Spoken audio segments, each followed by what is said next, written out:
Gaslight. It's an odd name. It sounds like the title of an old movie, and that's exactly what it is. Gaslight was a stage play and later a classic film where a woman begins to notice small, repeated, almost invisible signs around her house. Mainly the light, which flickers and dims. She notices. She points it out. And the response she receives isn't an explanation. It's constant denial. The method depicted in the film is simple to describe but difficult to identify when it happens in real life. The person sees something happening, and gradually, she's led to doubt what she saw, what she remembers, and what she feels. Over time, the victim no longer trusts her own perception. She trusts the other person's narrative. From this plot, the term gaslighting was born. Not as internet slang, but as a concept, a type of manipulation that doesn't seek to win an argument. It seeks to control what is real for the other person. And it's from this point that this video enters a specific parallel. Public accounts from former members describe similar mechanisms in high-control religious environments, and among the most frequently cited examples are experiences within Jehovah's Witnesses. Here, the focus is the mechanism, not personal attacks. What matters is, how can a system replicate, on a massive scale, the same pattern from the film? But before we dive into the comparison, we need to understand something crucial about gaslighting that the movie teaches us. It's not just about lying. Anyone can lie. Gaslighting is about creating a reality where the victim becomes afraid of their own judgment. It's about making doubt feel like a character defect rather than a rational response to contradictions. In the film, the husband doesn't just deny that the gaslights are dimming. He creates an entire framework where his wife's perception becomes the problem. Her certainty becomes hysteria. Her memory becomes confusion. Her observations become imagination. This systematic dismantling of someone's ability to trust what they see, that's what transforms ordinary deception into psychological abuse. And this is where the parallel with institutional manipulation becomes chilling. Because what one person does in a toxic relationship, a system can do to thousands of people simultaneously, with manuals, procedures, and a vocabulary that makes the control sound like love. In the film, denial comes with a calm, almost protective tone. The manipulation doesn't appear as direct aggression. It appears as care. This matters because, in the real world, many influence systems work better when control is presented as virtue. In accounts from former Jehovah's Witnesses, a recurring example is the practice of shunning. The description of the effect is typically straightforward. Friendships disappear, relationships change, the person loses their entire social network. But the investigative point here isn't just the social fact. It's the framing. This is presented as discipline, spiritual protection, a demonstration of love. Let me give you a concrete example. In 2017, a leaked video from a Jehovah's Witness convention showed a dramatization intended for members. A mother receives a phone call from her disfellowshipped daughter. The daughter is crying, asking to talk. The mother, following organizational guidance, doesn't answer. The video presents this as the correct, loving response. The caption reads, "Display loyalty to Jehovah." This isn't hypothetical. This is official teaching material. And notice the framing. Refusing contact with your own crying child is loyalty to Jehovah. Not cruelty. Not rejection. Loyalty. Now here's where the comparison with Gaslight becomes particularly sophisticated. In the movie, when the wife questions what's happening, her husband doesn't respond with anger. He responds with concern for her. He positions himself as the one trying to help her, to protect her from her own delusions. The cruelty is wrapped in the language of care. Apply this to what former members describe about shunning. They're told, "We're doing this because we love you. This is to help you come back to Jehovah. We want what's best for you spiritually." The person being shunned is experiencing isolation, grief, the loss of their entire social world, sometimes including their own children or parents refusing to speak to them. But the official framing isn't, "We're punishing you." It's, "We're loving you in the most important way possible." This creates a psychological trap, because the person isn't just dealing with the pain of rejection. They're dealing with the constant message that the rejection is the love. That if they hurt, it's because they don't understand what real love is. that their suffering is actually evidence of their spiritual blindness, not evidence of the system's cruelty. And here's where the gaslighting deepens. Many former members report that they internalized this logic so completely that even after being shunned, they blamed themselves. One woman named Lauren, in her public testimony, said, "For 2 years after being disfellowshipped, I thought I deserved it. My parents wouldn't speak to me, and I thought it was my fault for leaving Jehovah. The pain was destroying me, but I believed the pain proved I was wrong. The pain was real. The social consequence was real. But the framework for interpreting that pain had been so thoroughly controlled that she couldn't even properly name what was being done to her. She hurt because she was being shunned. But she'd been taught to interpret that hurt as evidence that shunning was working, that she needed to return to Jehovah. This is gaslighting at scale, not just denying someone's perception of reality, but providing an alternative framework that makes them doubt whether they have the right to feel hurt about what's hurting them. Let's examine another layer. In healthy relationships and healthy organizations, when someone expresses pain, the response is to investigate the source of that pain. But in systems that employ gaslighting tactics, the response to expressed pain is to question whether that pain is legitimate. Former witnesses describe this pattern repeatedly. When they try to talk about feeling hurt by shunning, the response isn't engagement with their experience. The response is redirection. Are you letting Satan influence your thinking? Are you forgetting that Jehovah's ways are higher than our ways? Don't you trust that the organization knows what's best? Notice what's happening here. The pain is real. The social consequence is real. But the system has created a vocabulary that makes it almost impossible to name what's happening without simultaneously confessing that you're thinking wrongly. In Gaslight, the wife can't say, "The lights are dimming," without her husband responding, "Are you sure you're not imagining things?" In this parallel, a person can't say, "I'm being psychologically hurt by losing everyone I know," without the system responding, "Are you sure you're not just resisting Jehovah's discipline?" Point 2. Efficient denial. IT was never forbidden. In Gaslight, it's not enough to deny an episode. The method needs to be repeated until the victim starts revising their own memory. In institutions, this often appears as a short, defensive, and extremely effective phrase, "Deny without discussing the effect." A topic frequently mentioned in accounts is higher education. And this is where we can examine a documented case of institutional gaslighting that's particularly clear. For decades, Watchtower publications contained explicit warnings against university education. The September 1, 2007 Watchtower stated, "Today, Jehovah does not want you to receive the tertiary education offered by an institution of higher learning." A 2005 Watchtower article asked, "What, though, of higher education, received in a college or a university?" This is widely viewed as vital to success. Yet, many who pursue such education end up with their minds filled with harmful propaganda. Former members describe growing up with these messages. They describe wanting to study medicine, engineering, teaching, and being counseled against it. They describe the social pressure, talks from the platform about spiritual dangers of university, parents being told they're failing if they encourage higher education, young people who attended college being passed over for privileges, like serving as ministerial servants or elders.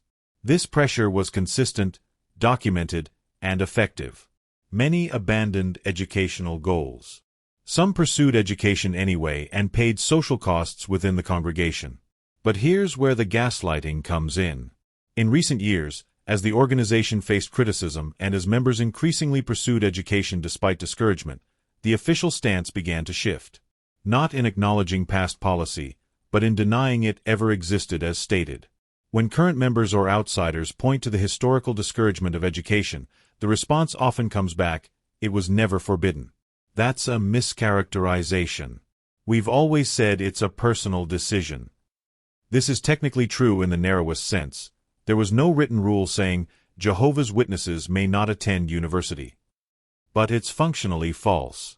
The pressure was real, documented in their own publications, reinforced from platforms, and backed by social consequences. What makes "it's not forbidden" so effective as a gaslighting tactic is that it's technically accurate while being functionally dishonest. And it creates a situation where the victim's experience is undeniable. They felt pressured not to go, they lost privileges when they went, they were counseled against it. but their ability to name that experience accurately has been preemptively undermined. A former elder named James described it this way in his YouTube testimony: "I gave talks discouraging college. I counseled young people against it. I personally prevented a young brother from being recommended as a ministerial servant because he was attending university. That was my job as an elder, enforcing what the organization taught. And now when I mention this, current members tell me I'm lying, that it was never policy. But I have the Watchtower articles. I gave the talks. I was there." Think about what this does psychologically. The person knows what they experienced. They remember the talks, the conversations, the looks, the lost opportunities. But they're being told that their summary of that experience, "I wasn't allowed," is false. Not because the experience didn't happen, but because they're using the wrong framework to describe it. In the film, the gaslights did dim. That's not in question. But the husband's genius is making his wife question whether she has the right to trust what she clearly observed. In this parallel, the social consequences of pursuing higher education were real. That's documented. But the system makes people question whether they have the right to call it what it was: institutional discouragement backed by social enforcement. And here's another layer that makes this particularly insidious. This type of denial is especially effective because it weaponizes precision against honesty. Someone might say, accurately reflecting their experience, "I was told not to go to college." And the response comes back, "Who told you? Show me where it's written as a rule." You're making accusations without evidence. But high control groups rarely work through explicit commands. They work through cultural reinforcement, repeated messaging, social consequences, and understood expectations. The pressure is real and effective, but it's designed to be difficult to quote as a single definitive source. This is why many former members report feeling crazy when they tried to explain their experiences to outsiders. They'd say, "I wasn't allowed to pursue education," and when asked, "Who forbade you?" they couldn't point to a single moment of prohibition. Instead, they'd have to describe 1,000 small moments of discouragement, and by the time they finished explaining, they sounded paranoid even to themselves. This is gaslighting. Not denying that something happened, but making it impossible to efficiently describe what happened in a way that others will immediately understand or that you yourself feel confident asserting. Point 3. Wild card phrases that protect the structure. In the film, the manipulator needs to maintain an image, always rational, always trustworthy. Any contrary evidence becomes the victim's confusion. In institutions, this becomes a shield for the system through phrases that end questions before they become investigations. The phrase appears constantly in Jehovah's Witness culture: "The organization is perfect. The men are imperfect." The construction is brilliantly effective because it allows acknowledgement of failures without allowing the failure to be treated as structural. No matter what goes wrong, no matter how many times it goes wrong, no matter how systematic the pattern, there's always a preloaded explanation that protects the core structure from scrutiny. Let's look at a documented example where this pattern becomes undeniable: the Australian Royal Commission investigation into institutional responses to child sexual abuse. In 2015, the Australian government conducted a formal inquiry. During testimony, it was revealed that the Jehovah's Witnesses organization in Australia had records of 1,006 alleged perpetrators of child sexual abuse within the organization. Not one had been reported to police. Not one. The policies were clear and documented. Allegations required 2 witnesses to the act itself, a requirement that, in practice, meant most abuse cases couldn't be pursued because child abusers rarely abuse children in front of witnesses. Elders followed organizational procedure. Victims were instructed not to go to authorities. Some were disfellowshipped when they reported abusers to police. This wasn't isolated. The pattern appeared across decades, across countries, following the same policies, producing the same results: institutional protection of abusers, re-traumatization of victims, and a documented failure to report crimes to authorities as required by law in many jurisdictions. A rational analysis would look at this pattern and conclude, there's a structural problem. The policies themselves enabled abuse and protected abusers. The system needs fundamental change. But watch what happens with the perfect organization, imperfect men framework. Each individual case can be explained as individual failure. The elder who mishandled it was imperfect. The circuit overseer who didn't intervene properly was imperfect. The branch office that maintained the policy was run by imperfect men. Every instance of systemic failure gets individualized. And here's the gaslighting mechanism. This framework trains people not to trust pattern recognition. You see the same problem happening repeatedly, in different places, with different people, following the same written procedures, which should signal a systemic issue. But you're taught that seeing the pattern itself is a kind of thinking error, a lack of faith, an inability to separate Jehovah's perfect organization from the imperfect humans who run it. Former members described the psychological toll of this framework. Lloyd Evans, in his public testimony, described it this way: "I'd see contradictions in teachings, failed prophecies, policy changes that contradicted what was previously taught as absolute truth. My natural response was to question the system producing these patterns. But I'd been taught that questioning the organization meant questioning Jehovah. So instead, I questioned myself. Am I being too critical? Am I expecting perfection from imperfect people? Am I letting Satan make me doubt? The doubt that should have gone toward the institution got redirected toward my own judgment." This is almost exactly what happens in the Gaslight film, but with an institutional twist. In the movie, the husband maintains he's trustworthy by positioning his wife's perceptions as unreliable. In this institutional parallel, the organization maintains it's trustworthy by creating a doctrine that any evidence against its trustworthiness is actually evidence of individual human failure, which, paradoxically, proves the organization's teaching that humans are imperfect and need the organization's guidance. It's a closed loop. The evidence that should create doubt instead reinforces the system.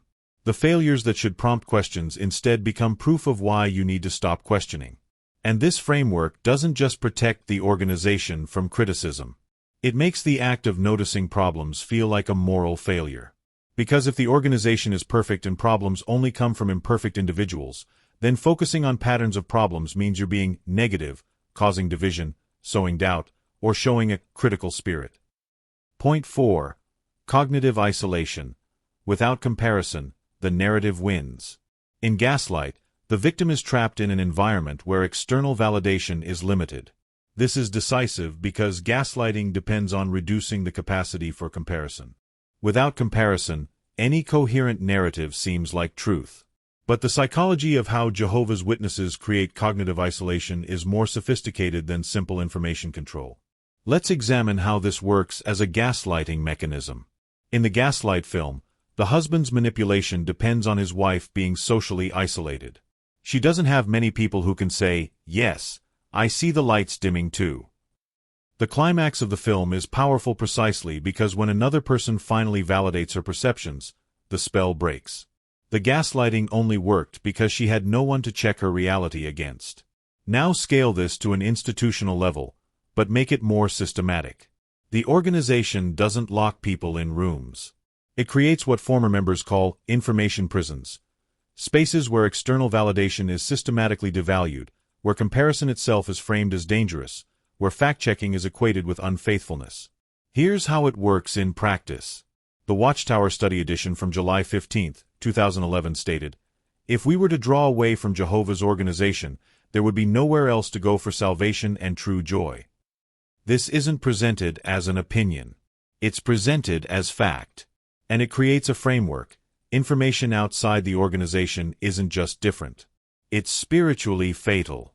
Academic research gets dismissed as worldly wisdom that's foolishness to God. News media is described as controlled by Satan's world. Former members are labeled bitter apostates before their information is even considered. Any source that contradicts organizational teaching is presumptively unreliable based on origin alone. This is psychological filtering, not preventing information intake, but pre-interpreting it as dangerous before it's even encountered.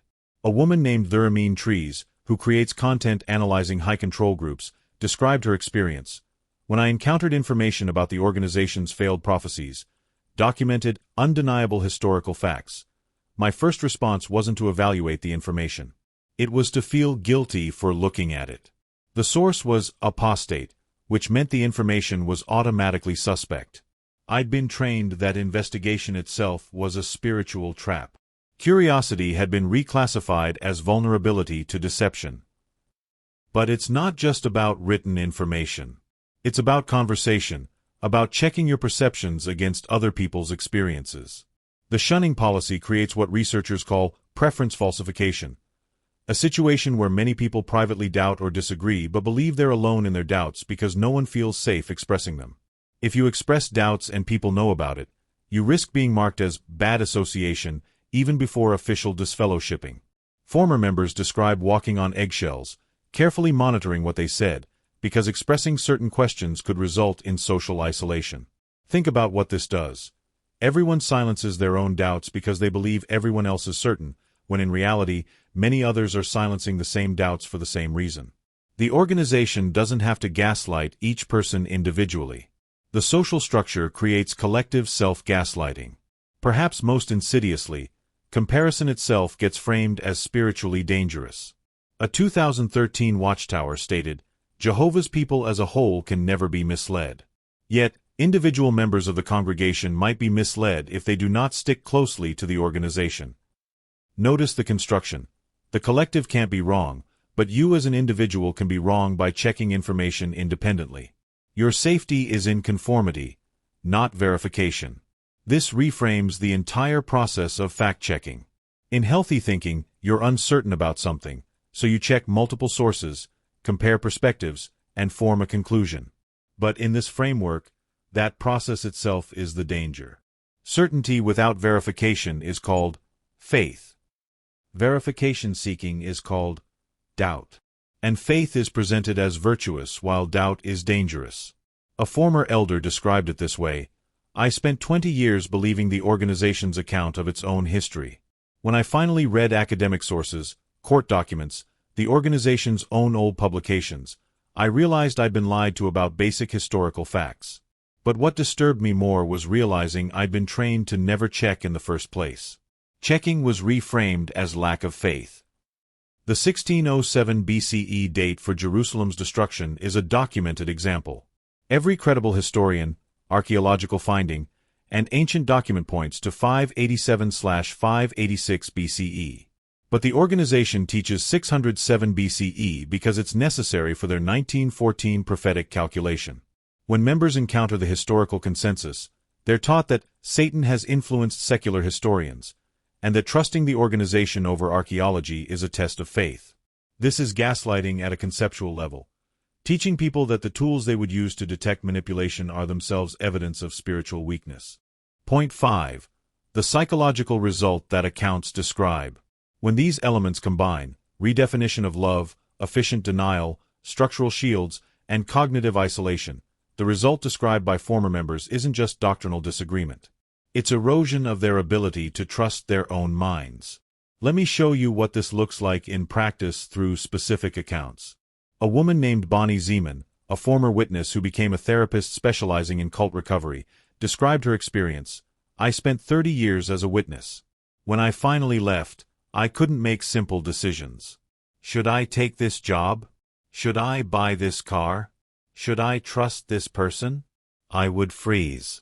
I'd been trained for 3 decades that trusting my own judgment was spiritually dangerous.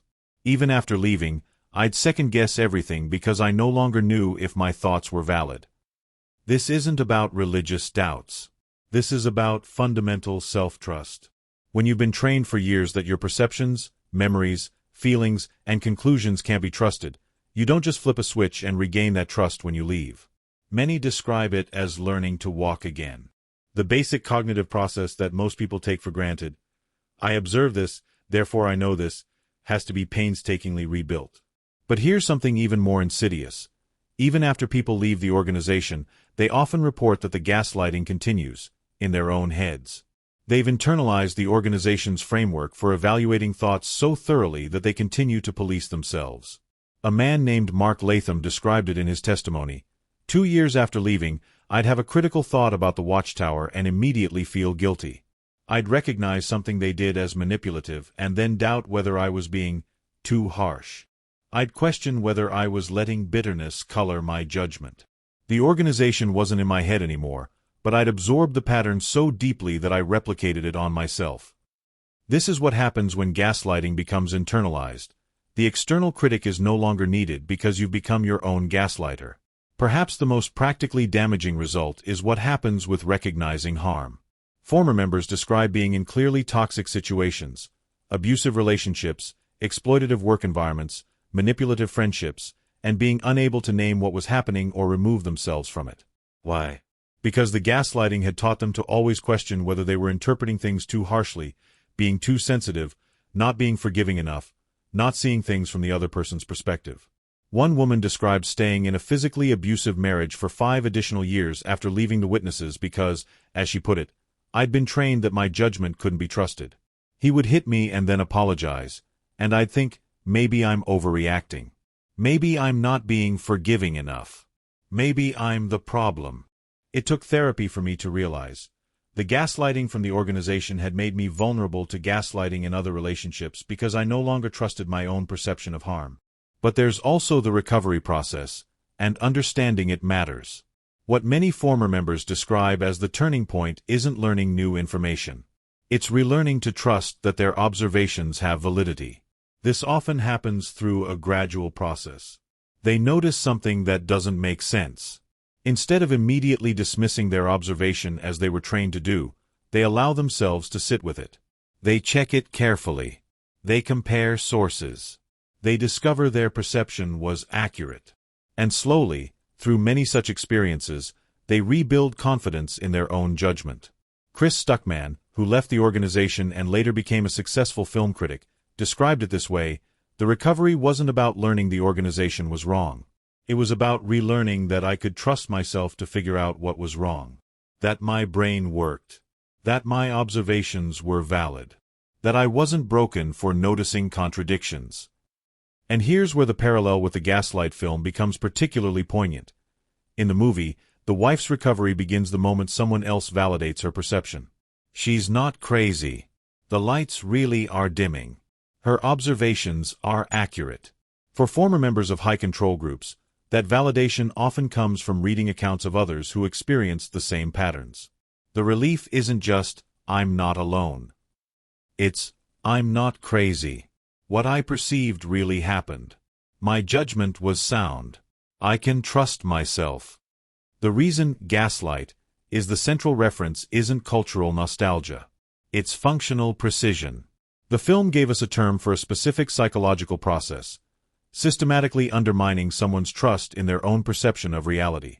And when we examine the pattern we've traced, love redefined to include behaviors that harm, practical effects denied while maintaining technical deniability, structural accountability prevented through blame shifting, independent verification systematically discouraged, and the resulting damage to former members' ability to trust their own minds. We see a system that operates remarkably similar to the interpersonal manipulation depicted in that 1944 film.